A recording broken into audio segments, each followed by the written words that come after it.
కోడిగుడ్డుతోని ఉల్లిగడ్డ కోడిగుడ్డుతోని కర్రీ చేసి చూపిస్తానండి. ఎక్సలెంట్ టేస్ట్ అయితే సూపర్ ఉంటుంది. సింపుల్గా చేసుకుంటే ప్రాసెస్ మీరు ఎప్పుడన్నా తిన్నారా లేదు ఈ విధంగా చేసుకొని ఒక్కసారి చేసి ట్రై చేయండి. సూపర్ టేస్ట్ ఉంటుంది.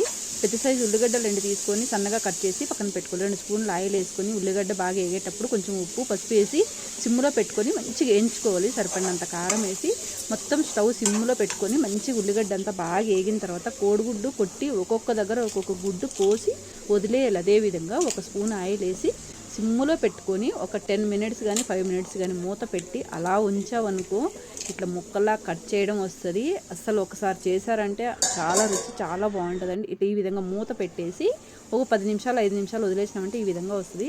దీన్ని మనం ఎక్కడైతే కోడిగుడ్డు కొట్టి కోసేమో ఆ విధంగా మంచిగా కట్ చేసి మళ్ళీ తిరగేసుకోవాలి. ఒక్కొక్క కోడిగుడ్డుకి ఇంతంత అన్నం తినేయచ్చండి. అంత టేస్ట్ ఉంటుంది. దీంట్లో ఇంకా పచ్చిమిరపకాయలు యాడ్ చేసుకోవచ్చు. చాలా టేస్ట్ అయితే మాత్రం చాలా బాగుంటుంది. ఈ విధంగా ఒకసారి మీరు కూడా చేసి ఉంటే కామెంట్ చేయండి.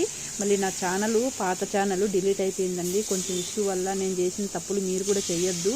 నా ఛానల్ డిలీట్ అయింది. ఇది కొత్త ఛానల్. ప్రతి ఒక్కరూ సబ్స్క్రైబ్ చేసుకొని నాకు సపోర్ట్ ఇవ్వాలని కోరుకుంటున్నాను. నేను అన్ని వంటలే ఉంటాయి.